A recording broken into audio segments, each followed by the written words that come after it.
ಸ್ನೇಹಿತರೆ ನಮಸ್ತೆ. ಕರ್ನಾಟಕದ ಈ ಗಡಿನಾಡಿನ ನನ್ನ ಪಯಣದಲ್ಲಿ ಈ ತುಳುನಾಡಿನಲ್ಲಿ ದೈವದ ಆರಾಧನೆ ತುಂಬ ಇರುತ್ತೆ. ಅಲ್ಲಿ ಕೋಲ ಈ ಥರದ್ದು ಎಲ್ಲ ನಡೆಯುತ್ತೆ. ಅದರ ಬಗ್ಗೆ ತಿಳ್ಕೋಬೇಕು ಅಂತ ಅಂದ್ಕೊಂಡಿದ್ದ ನನಗೆ ದೊರಕಿದ್ದು ಈ ಒಂದು ಹಳ್ಳಿಯಲ್ಲಿ ನಡೆಯುವಂತಹ ಕೋಲದ ಸಂಭ್ರಮ. ಇಲ್ಲಿ ದೈವದ ಆಚರಣೆ ನಡೀತಾ ಇತ್ತು. ಹಾಗಾಗಿ ನಾನು ಇಲ್ಲಿ ಹೋದೆ. ನೋಡೋಣ ಇಲ್ಲಿ ದೈವದ ಆಚರಣೆ ಹೇಗೆಲ್ಲ ಇರುತ್ತೆ, ನಿಮ್ಮ ಮುಂದೆ ಅದನ್ನೆಲ್ಲ ತಿಳಿಸೋಣ ಅಂತ.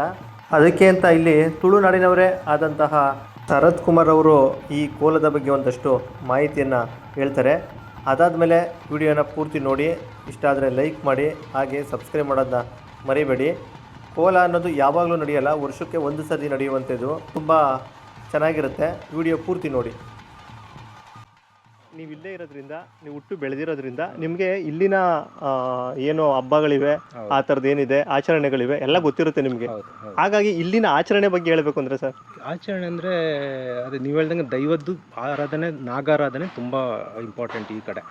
ದೈವ ಹೇಗೆ ಅಂತಂದರೆ ಅದು ದೇವರ ಗಣಗಳು, ಅಂದರೆ ದೇವಸ್ಥಾನ ಬೇರೆ ದೈವಸ್ಥಾನ ಬೇರೆ.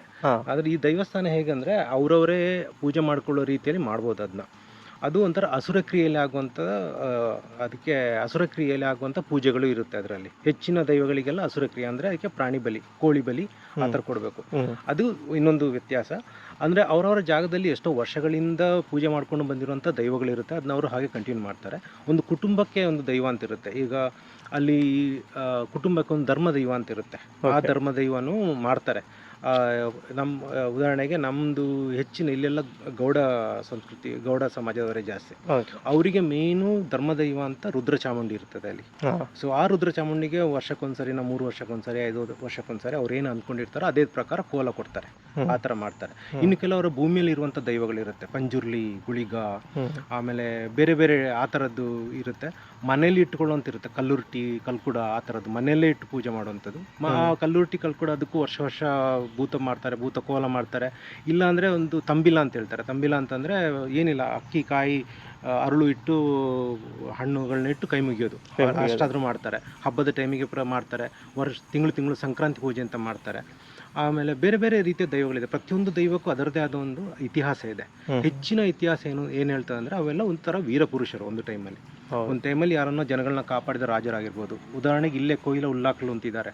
ಉಲ್ಲಾಕ್ಲು ಅಂತಂದರೆ ಅವರು ರಾಜರಾಗಿದ್ದವರು, ಅಣ್ಣ ತಮ್ಮ ರಾಜರಾಗಿ ಬಂದು ಜನಗಳನ್ನೆಲ್ಲ ನೋಡ್ಕೊಂಡವರು. ಇವಾಗ ಕೋಲ ಆಗೋ ಟೈಮಲ್ಲಿ ನೀವು ನೋಡಿದ್ರು ಅದನ್ನು ಮನಸ್ಸಲ್ಲಿ ಇಟ್ಕೊಂಡು ನೀವು ನೋಡಿದ್ರೆ ಕರೆಕ್ಟಾಗಿ ಗೊತ್ತಾಗುತ್ತೆ. ಅವರು ಆ ರಾಜರ ಥರನೇ ಮಾಡ್ತಾರೆ, ಬೇರೆ ಥರ ಆವೇಶ ಬಂದು ಆ ಥರ ಎಲ್ಲ ಮಾಡೋದಿಲ್ಲ. ಅವ್ರು ರಾಜರ ಥರನೇ ಅವ್ರ ಬಿಹೇವಿಯರ್ ಇರುತ್ತೆ, ಆ ಥರ. ಸೊ ಅದಕ್ಕೆ ಪ್ರತಿಯೊಂದಕ್ಕೆ ಅದರದೇ ಆದ ಒಂದೊಂದು ಸಂಸ್ಕೃತಿ, ಅಂದರೆ ಎಷ್ಟು ಭೂತಗಳಿದೆ ಅಂತಲೇ ಲೆಕ್ಕ ಇಲ್ಲ, ಅಷ್ಟು ಭೂತಗಳಿದೆ. ಪ್ರತಿಯೊಂದು ಭೂತಕ್ಕೂ ಅದರದೇ ಆದ ಒಂದು ಪರಂಪರೆ, ಅದನ್ನು ಈ ತುಳುನಲ್ಲಿ ಪಾಡ್ದನ ಅಂತ ಹೇಳ್ತಾರೆ, ಸಂಧಿ ಅಥವಾ ಪಾಡ್ದನ ಅಂತ. ಅದರಲ್ಲಿ ಅದರ ಫುಲ್ ಹಿಸ್ಟ್ರಿ ಇರುತ್ತೆ.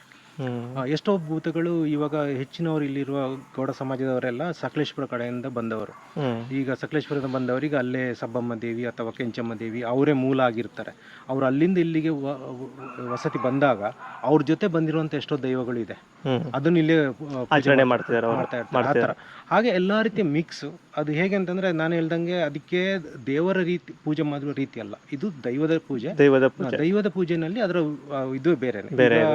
ಇಲ್ಲಿ ಸಮಾಜದವರು ಅವರೇ ಒಬ್ರನ್ನ ಪೂಜಾರಿ ಅಂತ ಅದಕ್ಕೆ ನೇಮಿಸ್ತಾರೆ. ಅವರು ಸ್ವಲ್ಪ ನಿಯಮ ನಿಷ್ಠೆಯಲ್ಲಿ ಇದ್ದು ಅವರ ಪೂಜೆ ಮಾಡ್ತಾರೆ. ಉಳಿದವರು ಅದನ್ನು ಸೇರ್ಕೊಳ್ತಾರೆ ಅವರಿಗೆ. ಹಾಗಾಗಿ ಅವ್ರಿಗೆ ಹೇಗೆ ಬೇಕೋ ಆ ಥರ ಮಾಡೋಂಗೆ, ಅದು ಹೇಗೆ ಬೇಕಾದ್ರೂ ಮಾಡ್ಬೋದು. ಈಗ ಗುಳಿಗ ಅನ್ನೋದು ನಿಮ್ಮ ಜಾಗವನ್ನು ಕಾಪಾಡುವಂಥ ಒಂದು ದೈವ. ನಮ್ಮದೇ ಇಲ್ಲೊಂದು ತೋಟ ಇದೆ, ತೋಟದಲ್ಲಿ ಒಂದು ಗುಳಿಗ ಇದೆ. ಅದಕ್ಕೆ ವರ್ಷಕ್ಕೆ ನಾವು ಪೂಜೆ ಮಾಡ್ತೀವಿ. ಅದು ಎಷ್ಟು ಅಂತಂದ್ರೆ ಅಲ್ಲಿ ಬೇರೆಯವ್ರು ಬರಕ್ಕೆ ಹೆದರ್ತಾರೆ, ಆ ತೋಟಕ್ಕೆ ಬರಕ್ಕೆ ಹೆದರ್ತಾರೆ. ಆ ರೀತಿ ಅದು ಇದನ್ನು ಕಾಯುತ್ತೆ ಅಂತ ಒಂದು ನಂಬಿಕೆ.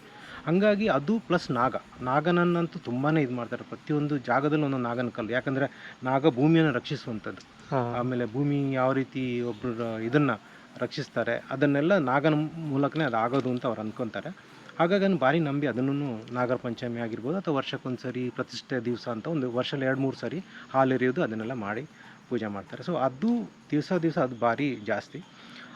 ಹಾಗೆ ದೇವಸ್ಥಾನವೂ ಅಷ್ಟೇ. ಎಷ್ಟೋ ದೇವಸ್ಥಾನ ನಾನು ನೋಡಿದಾಗೆ ಇಲ್ಲಿ ಎಲ್ಲನೂ ಈ ಕಡೆ ಅದೆಲ್ಲ ಯಾವುದೋ ಜೀರ್ಣಾವಸ್ಥೆಯಲ್ಲಿ ಇದ್ದಿದ್ದೆಲ್ಲ ಜೀರ್ಣೋದ್ಧಾರ ಆಗಿ ತುಂಬ ಇದೇ ರೀತಿ ಹೊಸದಾಗಿ ಮಾಡಿದ್ದಾರೆ ಎಷ್ಟೋ ದೇವಸ್ಥಾನಗಳು.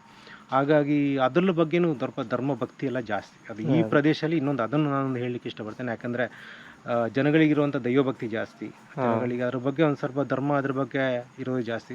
ಇನ್ನೊಂದು ವಿಶೇಷ ಅಂತ ಹೇಳಿದ್ರೆ ಎಲ್ಲರೂ ಸೇರ್ಕೊಂಡು ಮಾಡೋಂಥ ಕೆಲಸ, ಒಂದು ಕಮ್ಯುನಿಟಿ ವರ್ಕ್ ಅಂತ ಅನ್ನೋದನ್ನು ನೀವು ಇಲ್ಲಿ ಬಂದು ನೋಡಬೇಕು. ನಾನು ಇಲ್ಲಿ ಇದ್ದು ಬೆಂಗಳೂರಿನಲ್ಲಿ ಇರುವನು, ಆದರೆ ನನಗೆ ಕರೆಕ್ಟಾಗಿ ಅದರ ಗೊತ್ತಾಗ್ತಾ ಇದೆ. ಯಾವ ಕೆಲಸ ಆದರೂ ಯಾವುದೇ ಒಂದು ಸ್ವಾರ್ಥ ಇಲ್ದೇ, ಯಾವುದೇ ಒಂದು ಪ್ರತಿಫಲ ಇಲ್ದೇ ಜನಗಳೆಲ್ಲ ಒಟ್ಟು ಸೇರಿ ಮಾಡುವಂಥ ತುಂಬ ಫಂಕ್ಷನ್ಗಳು ಇಲ್ಲಿ ನಡೆಯುತ್ತೆ. ಅದೊಂದು ಮಾತ್ರ ತುಂಬ ವಿಶೇಷ ಅಂತ ಹೇಳ್ತಾನೆ ಈ ಕಡೆ ಅದೊಂದು. ಸ್ನೇಹಿತರೆ, ಗೊತ್ತಾಯ್ತಲ್ಲ ಕೋಲ ಅಂದರೆ ಏನೋ, ಈ ಹಬ್ಬ ಅಂದರೆ ಏನೋ, ಯಾವ ಥರ ಮಾಡ್ತಾರೆ ಅವರು ಅನ್ನೋದು ಗೊತ್ತಾಯ್ತಲ್ಲ, ದೈವ ಅಂದರೆ ಏನು ಅಂತ. ಅದೇ ಭಕ್ತಿಯಿಂದ ನೀವು ಸಹ ಈ ವಿಡಿಯೋನ ಪೂರ್ತಿ ನೋಡಿ. ಹಾಗೆ ನಿಮಗೆ ಇಷ್ಟ ಆಗುತ್ತೆ ಅಂತ ಅಂದ್ಕೊಂಡಿದ್ದೀನಿ. ಆದರೆ ಒಂದು ಲೈಕ್ ಮಾಡಿ, ಸಬ್ಸ್ಕ್ರೈಬ್ ಮಾಡಿಲ್ಲ ಅಂದರೆ ಈಗಲೇ ಸಬ್ಸ್ಕ್ರೈಬ್ ಸಹ ಮಾಡ್ಕೊಳ್ಳಿ.